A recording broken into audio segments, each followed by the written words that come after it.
use on a regular sofa, anything like that, is really for mid-century modern. So if it had it, go back with it. The evanscompany.com is where you go to order this stuff. And they are very good and responsive. It's maybe snarky, but it's okay. When you go to regular webbing, there are different kinds of that. Oh, this is also Pirelli webbing, and it's elastic, but it doesn't have much give at all. So that's what that is. This, if you notice on your natural jute webbing, there's two different weights and thicknesses. The lighter, I don't care what color it is, but the lighter weight is going to be for inside backs. The heavier weight, in this case the red, is going to be for seats. There's also synthetic webbing. And I don't have the heavy duty synthetic webbing. It's gray with red here, but it's 3 times heavier than this. The advantage to synthetic over natural. Natural does break down. This is going to be good in 50 years, whatever. The big advantage though is low profile. So if you think about, if you're having to staple it real close to the edge and you're going this versus that. Yeah, that's nice. See what I mean? There's a difference. So if you can't stay away from the edge, then I would go with synthetic. Synthetic is a little cheaper. There's not that many places that carry it, so it's a little harder to get, but there's a place in Minneapolis that does. Fabric Supply carries it. This is the same thing as this. I don't like how it ravels. They also have synthetic burlap. And you've taken it off of pieces, I'm sure you do. And it's just this mess of raveling like this. So I haven't bought it because I don't like taking it off, and I'm like, we can do better than that. So on a true antique, I'd say go with natural. If you possibly can, go with natural and keep the pieces, perfect as you can. But especially this heavier, it really does make a lump. I'm not going to be around in 15 years. Yep. So I'm gonna go over how to staple on webbing. And I usually start in the middle and work my way out. So you want no more than 2 fingers, basically an inch-ish between rows. Because you don't want your cushion or your butt or anything to have room to fall down. So even after putting your webbing on, we're going to put a piece of burlap or dummy fabric. We'll still do that. So I'm going to show you the official correct way to staple on webbing. That doesn't mean you have to always do it, but so you're going to go this direction, and we're gonna, whoops, Susan. Oh, I'm sorry. There we go. We're gonna do 4 staples in a row, then parallel another 4. Then you're gonna pull it over, 4, and then 4 more. So there's 16 staples. Whoever puts a staple in there. I didn't realize that. That's the official. 16. Wow. Per side. That's a lot of staples. Yeah. Just think if you were doing tacks. Mm. So the webbing, could you grab me that? The webbing stretchers, there's different kinds. I don't have very good luck with this kind. I like this better, but sometimes this is the way to go. You put it in, you put the webbing over, and then you start pulling it down. So people try to do this. Yeah. No, you have to put that up against there, add the webbing, and then stretch it. I find it easier to do this. You're going to stretch it as 1, 2, 3, 4, 5, 6, 7, 8. And then we cut it.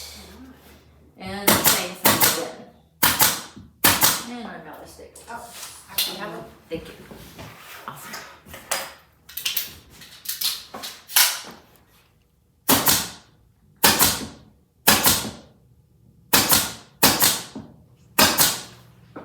Well, that's not gonna come loose. It's not going anywhere. There's, what, 60, it's 32 staples just on one piece of webbing, And they're long. and they're the long ones. So, Oh, so on one side, the raw edge is folded under. On the other side, it's folded up. is there, I mean, should the folded under be on the front? I mean, or is I it, don't- does it I matter? don't know that it matters. Okay. Because of that rattling, do you ever tuck that? I don't. Staple. With all those staples, it I can mean, rattle as far a as- little bit. Now the seat stuff, the synthetic seat webbing doesn't It's the rattle. seamstress in it. Just the back. And you know, on the back, you just don't need as much support. You want it to give a little bit more, so it's really fun. Okay? And then of course you go the other direction. I put all the verticals in and then do the horizontals and And you just, always start with the middle. I do. It's just an easy way, cause the middle is where you sit. So you wanna do the middle and, you know. Fill in. Yeah, if your seat frame is not square Yeah, or it's round. rectangle, then you just kind of have to decide. But if you can get the middle one straight and then start, you know, fanning the other ones, that helps Mhm. a lot. Mhm. It makes it a little difficult to do the horizontals in the back where they're all in the same place. It can be done.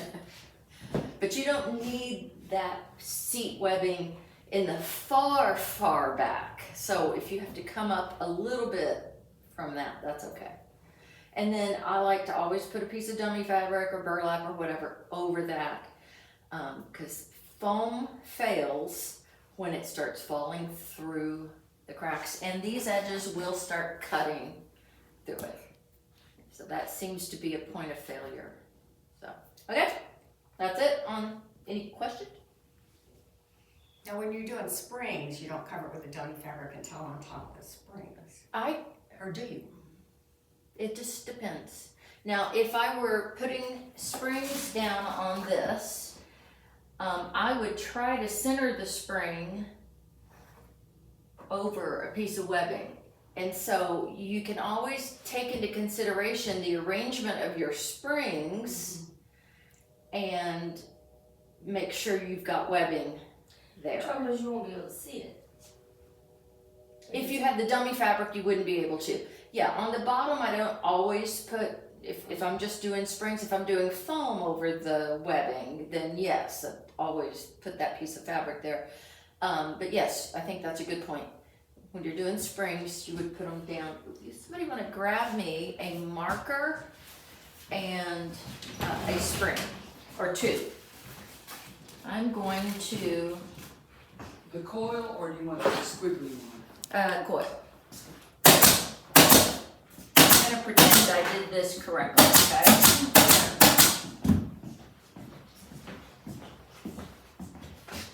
So when you're putting, and we'll talk more about springs in a little bit, but this is just a quick, how to arrange your springs. When you figure out where you want them, well, let's just go into springs then. I think that makes the most sense. Segue, right in. This is a back spring, and it's just lighter weight, heavier weight back spring. There is, some springs have a closed side and an open side, and the open side is usually bent down, so it doesn't poke up. This one is open on both sides, but one side is down, so obviously that's the top. The folded, bent down one is the top. So I like to arrange the open end, the top, away from the middle. So I might put it like that and like that. There's no perfect place, because when you're doing an 8-way tie, you're gonna end up close to an open end at some point. that's okay. But you really don't want it straight in the middle, straight in the back. So I like to just kind of catty corner it out, point it out. And then the easiest way to go about putting them in is to, once you figured out where you want them, draw around them. And you can even draw where that open bottom is. Okay. So now you can just take them off. And you've got your whole seat with these rings on it. And then starting in the middle with your hognose ring, or if you like to sew them, some people really like to sew them. I've never done it. I think it's very effective. It's what they do in antiques. It's really. Do they use like the buttonhole or button twist to sew it? Okay. Button tucking twine, yeah. Anything like that, that'll work. You'll put it down, and then it's best to hognose from the bottom up so that those metal points are inside the chair, not, but sometimes you just can't. You just can't. But that way when you pick up the chair, you don't get bloodied by it. We get bloodied by enough already. So if you can choose to go up, and I love to hognose where there's a horizontal piece and go through both layers at once. Hognose each spring down at least 3 times. What you don't want is for it to move or to whatever. It needs to know its place, and its place is wherever you made the ring. But the ring helps a lot, because otherwise you're trying to keep all of them standing up and alive while you're trying to, just start in the middle, work your way out, and you got it done. Okay? And then on sinuous springs, let me grab one of those. So the sinuous springs, they're really, really strong. And if you have a weak frame and you start putting sinuous springs in, the frame will rack and break. So again, you want to start in the middle, keep it, even going out. You can really hurt yourself with these. If you let go and they spring back, you really do have to be careful. These are the clips. You would put the clips in first, and then got 2 kinds of clips here. I like using screws just because they don't work their way out. But sometimes a nail is the right thing. So you put the clips in, you hook the spring to the clip, and then because it's so strong, you have to have this tool. And I have not found another tool that does it. I had a couple of guys do it for me. But this holds on the edge of the chair and pulls it out. Oh my God. So you've got the back one already situated, and you can have it screwed down and everything, and then do this. But if it slips off and it springs, you really do have to be careful. So there's screw with only one screw? No. So you put one screw in or one nail in, and then after this is in it, then you put at least 2 more. And that because you want this to fold down. The other thing to notice Are there is holes in there though? Yeah. Oh, okay. They looked close. I didn't okay. Yeah. realize it would. the other thing to notice is that these springs are bent down too at the edge, so that they won't easily come out of this. So this is the tool, because you buy this in this 144-foot roll that weighs a ton, and I have wire cutters that I use, but this stuff is such a heavy gauge that I stand on the bottom of the wire cutter and push with all my might to cut them. So if you had 2 people to cut, that would be easier. Bonnie, where's that type of spring used? These are used in a lot of more modern furniture, not antiques. And it sits like that? They seem to hold up really They well. do. They're called sinuous springs, or a lot of people call them zigzag, but they're also called no sag springs. And they're really strong. Like I said, they can destroy a frame. And you want them to be domed like that. I did We it. didn't see that. I did it. Sorry. I'll get a marker. I've got some strings. Yes, we'll stain it. We'll stain it. They don't have to be tied like coil springs, so in a way they might be faster, but they need to be tied still. Could you, rather than using those, replace them with the coil springs? You could, but you'd have to build a lower base. Yeah, they're usually very. Right, shallow. they're installed up further, and I really like them for a tight seat where you'd want it domed. So we've got two kinds of seats. We've got the flat deck seat that has a cushion on it. That would be a loose seat. And a tight seat is all upholstered, nothing to lift out. So these do a good job of forming that crown. And you, when you install it, you do leave a little. Right. But not a So you can go online and read how to figure out. It's like an extra 1.5 inches. So you would measure your opening and add 1.5 inches. Then you can go by counting humps, you know, so, and just cut them all that length. If you buy that, you say in a big roll, how do you get that curve on the end? They are, Oh, okay. Miss Vanna is ready for you. All right, thank you. So this you have to. You can't just do it like this. You have to screw it to something solid. Yeah. So, and then there's a hole here. Gotcha. And you put the end through it into the hole. Uh-huh.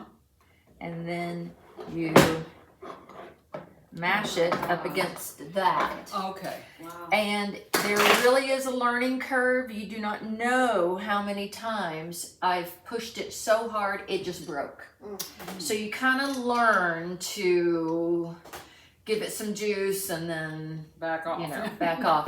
The people who do them in factories, they know exactly. Of course, it may be factory done too. They may have an automatic Yeah. thing, but I have found it really is important to bend these one way or another, because otherwise they do eventually slip out. So I said about tying, coil springs you have to tie. There's really no other option. Mm-hmm. Unless you have a coil spring unit where it's all wired together. That's always wonderful to discover in a chair. Once you have these installed, you've got several rows of them.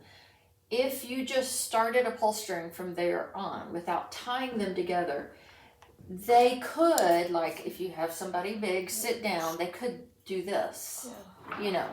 So they need to be attached together somehow so that they work as a unit. They move together. And so there is something that looks like a dowel rod with metal clips that you can put across and clip.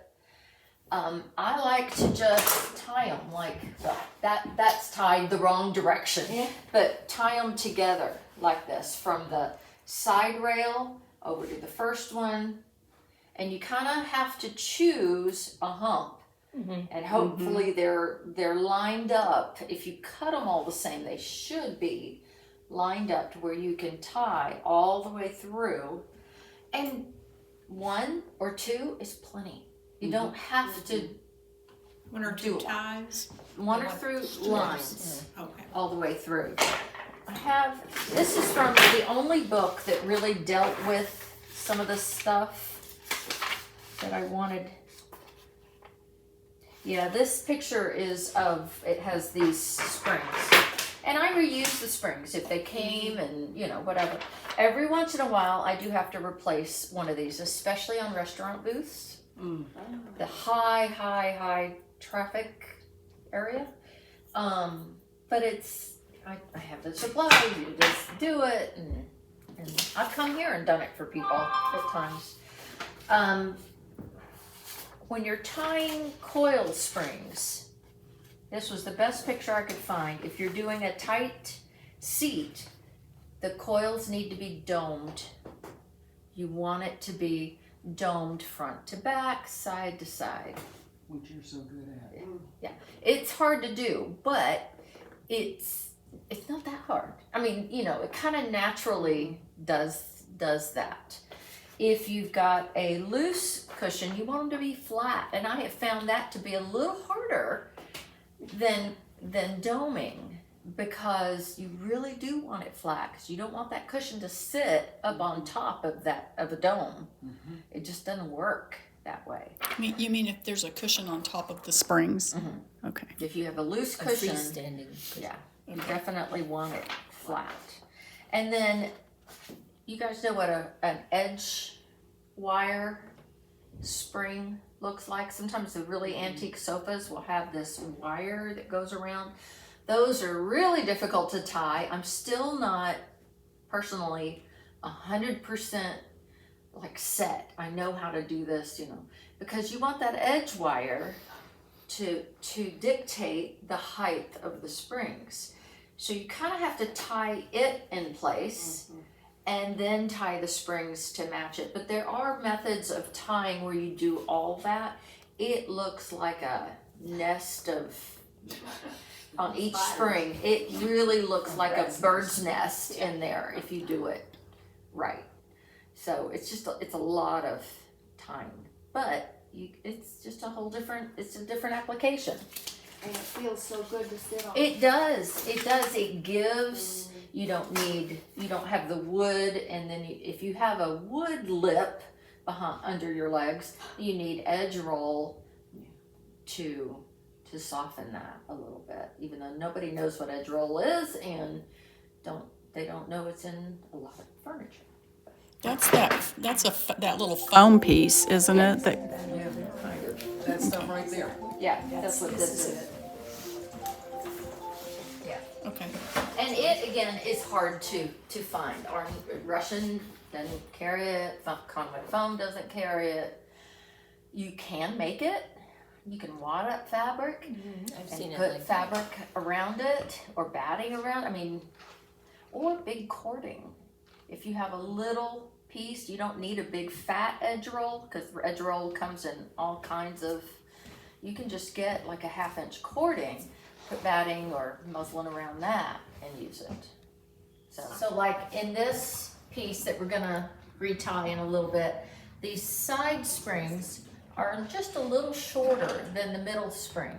And one way to do that, instead of having to buy different size springs, you can do what they call run a spring. And this tall spring gets shorter. So I'm going to show you how to run it. So you take the top coil and stick it under the next coil, and then just run it around. I guess that's how the name came. And it's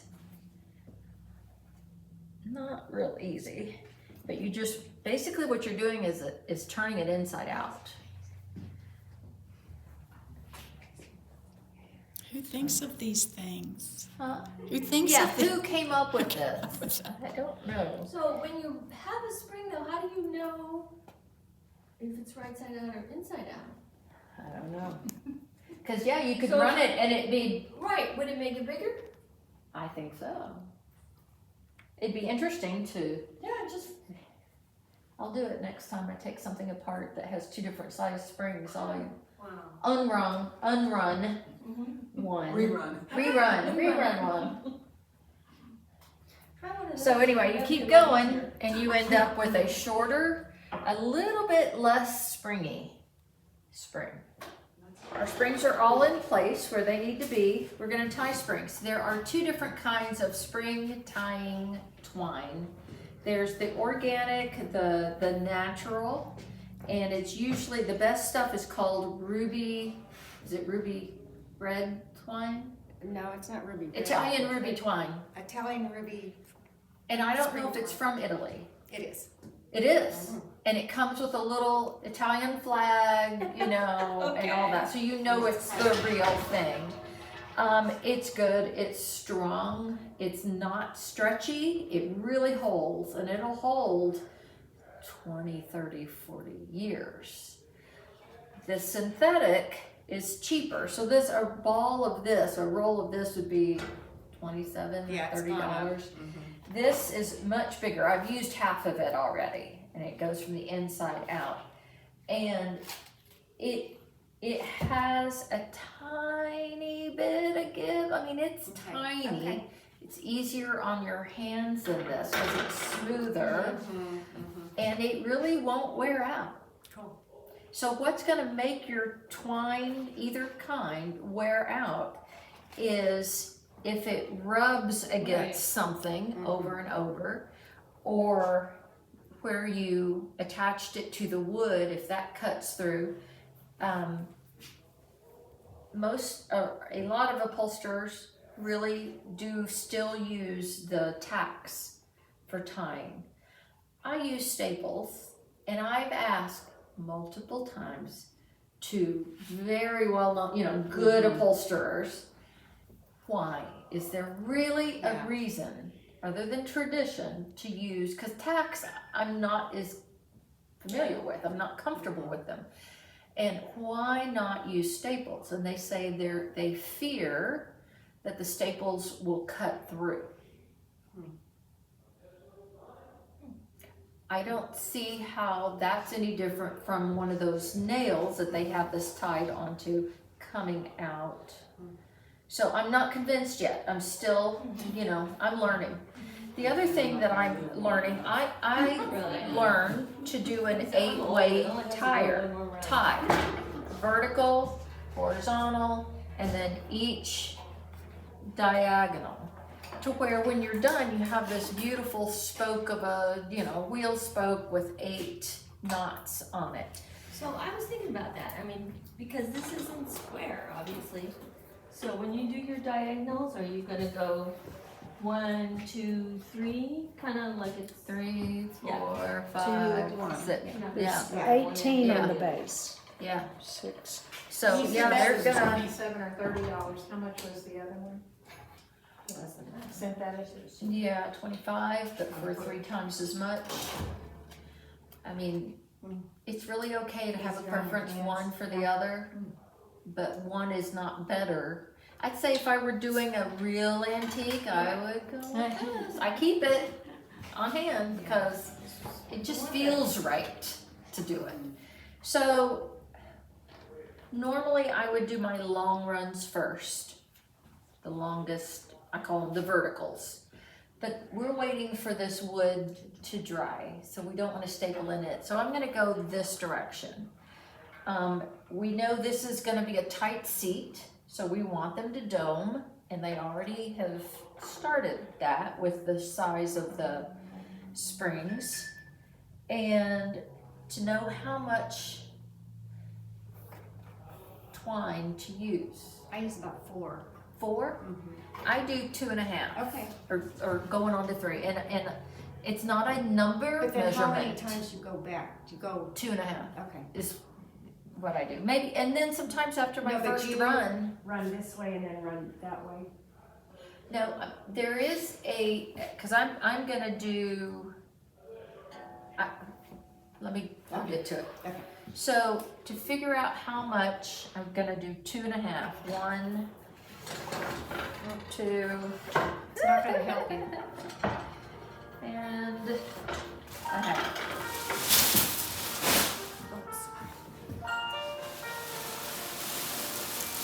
Beautiful ring tone. Stop, thank you. cold enough. You're gonna leave a tail. You're gonna staple here. Leave a tail that's big enough to reach up. again. And I'm gonna use my long nose stapler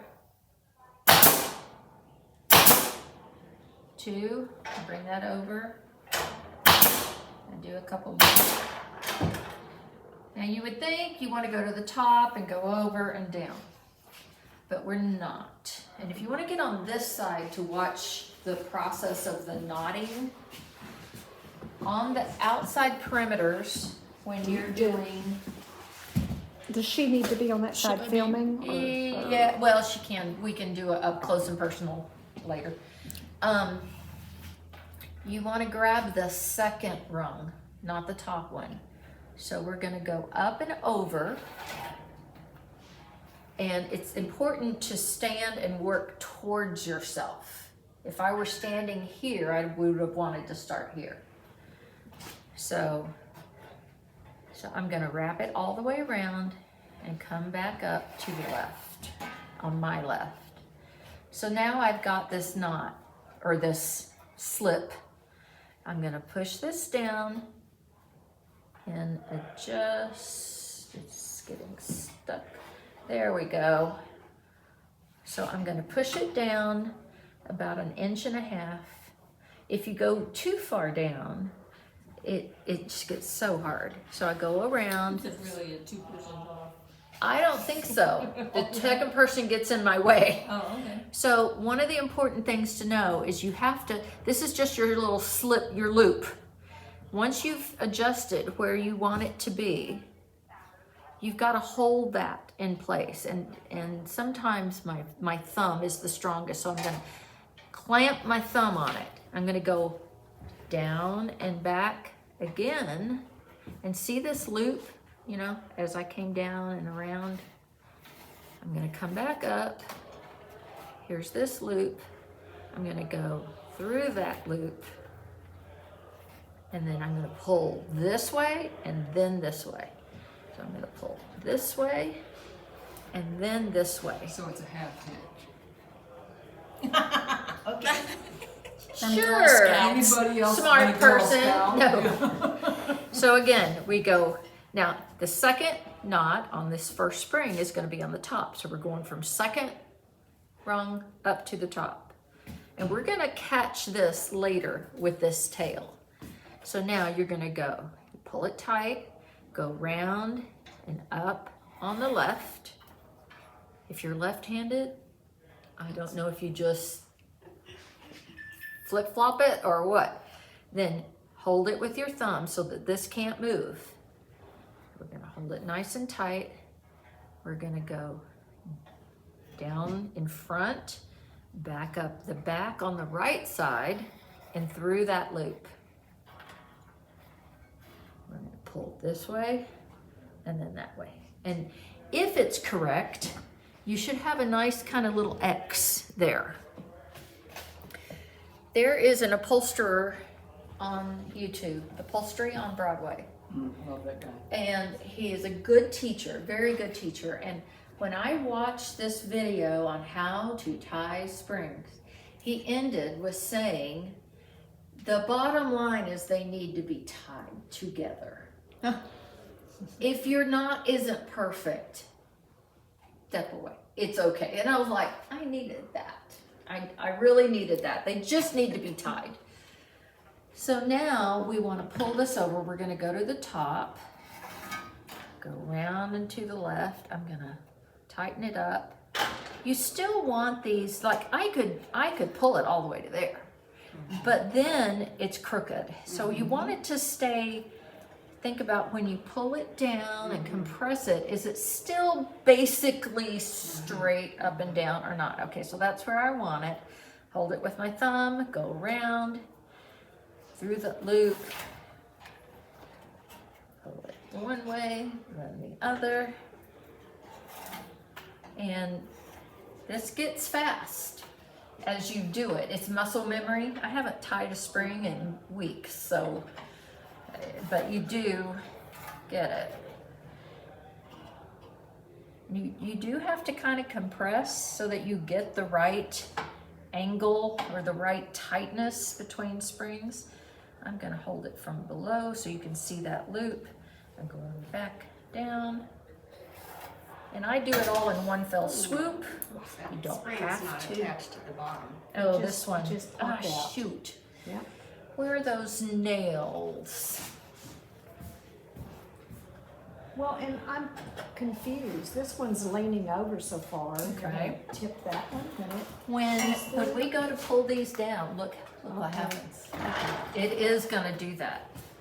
So, like, I may feel like they're too far over this way or another way, and they may be. The first couple of passes, you're just gonna learn a lot.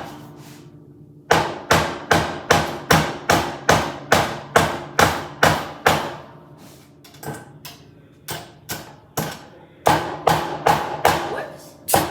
Oh, I hit it. Thanks.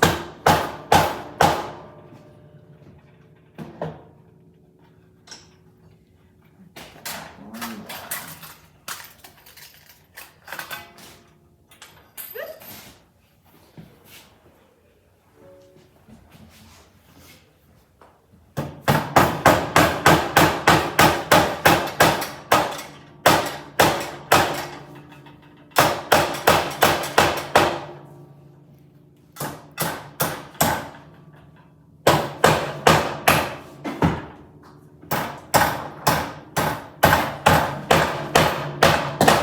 Okay.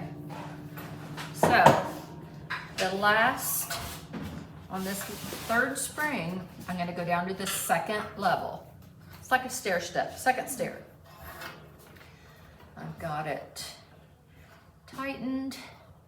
I'm gonna hold and then go up. So if you wanna see it in slow motion, so we're gonna go up and back through that loop.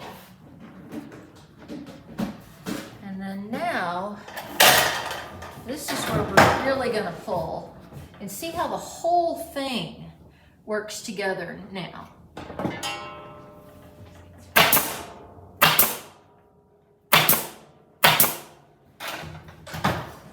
Does that look? No, it's this Yes, it works. one's- Okay, And so this doesn't have to be, this one's leaning so much. That's Is that okay. just- Okay, But when she gets this pulled Right. down, okay. so with your tails here, you're gonna go up and catch the top of the coil with the second step, second coil, bring it around and just tie it.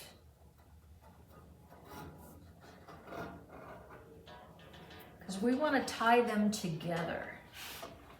And that really helps in getting the dome shape that you're going for. And then I do the pretty macrame, you know. to have You hitches. don't have to. You can just staple it. Do whatever you want to do. You want to do this side?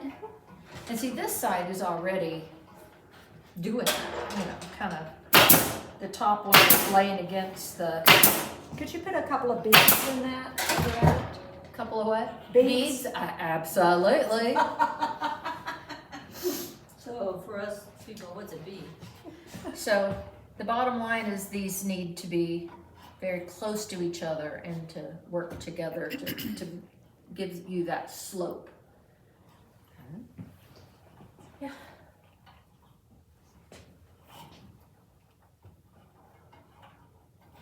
I think if I did 3 times the length, I could have enough to macrame all the way down. See, I start here, and I go here, You go. then I go here and back. Okay, so that's a new method that newer, more modern upholsterers are Okay. using. Okay. It's train tracks. Train tracks. And then I would staple this down for sure. And I have not, is it the same knot? Yeah. Okay, Yeah. good. That's Except good. I That go was, here and work away from myself. you work away. I Wow. start with a slip knot on 3, go down to the wood, go up 3. to 2, go up to here, go up to here. Wow.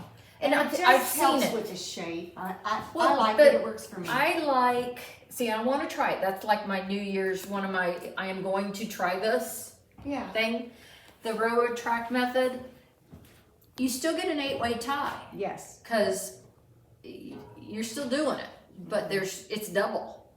You're using twice as much. But you don't do diagonals? Yes, I do. You do. Because one of the books I was going through recently. Yeah, is that one. Yeah. Ah, cool. So, yeah, I think I really want to learn it. This is the traditional old 8-way tie, And it looks pretty. and it can look pretty. It can look messy too. If your springs aren't in line, sometimes you just have to, do what you have to do. But I really do want to learn the other method. But to me, this way, the book I have shows it's just verticals and horizontals, no diagonals. No diagonals. And I just wonder, how do you get, like here, we want to pull here, but That's why I also a do little diagonals. bit back. Yeah, you gotta have diagonals. Yeah. So You can't that do was that my big without. question. How do you get all those springs? So yeah, you would definitely need at least four widths to do that. But I like tying springs. Some I do people too. hate it. I kind of get in the groove, and I'm disappointed when I'm done. And I always take a picture of the artwork because nobody ever will see it, and then. Yeah. But it is. Well, it really makes a pretty pattern, though. Yeah. It does. It And does. it So feels doing it. so good. I love how springs Yeah, feel. yeah. But you can tell these are already like a third of the way compressed, maybe half, probably halfway compressed. You still want them to give. If you did them too much, when you sat down, it would just feel like they're pushing up into you. Since you're not doing diagonals, and you do diagonals, on this, what pattern would you? One, go? 2, Okay. 3, 2, 1. Okay.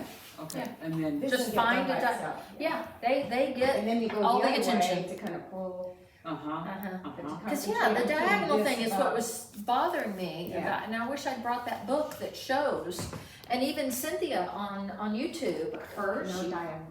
no diagonals. Well, there's no way you can get this That's- pulled down. My point, yeah, I don't. Because it's gotta come from It's- this angle. It needs that. So, see how we started on the second rung on all of these outside ones? And then we'll go this direction and do it again. Second rung up to the top, across the top, down. When you do the diagonals, you just go top, top, top, top, top.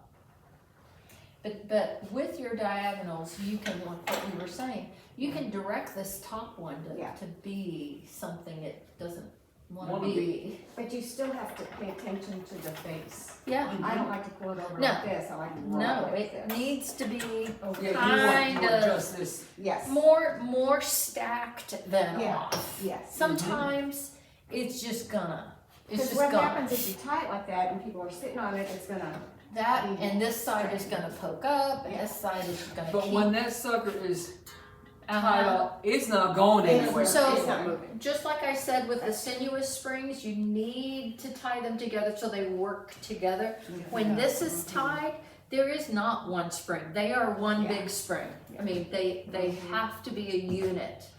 Well, So- and even are these considered part of that when they're? No, these gonna will be be working. treated differently. Okay. And- These three work together, Yes. whereas those. And these are definitely back, you know. And you have to be able to upholster this, you can't have this tied to this. Right. Oh, okay. You've gotta be able to So they're gonna be stapled here, right? Yeah. And there. And we're gonna come up with, this one will be a little taller. So if you please, grab some twine and get going.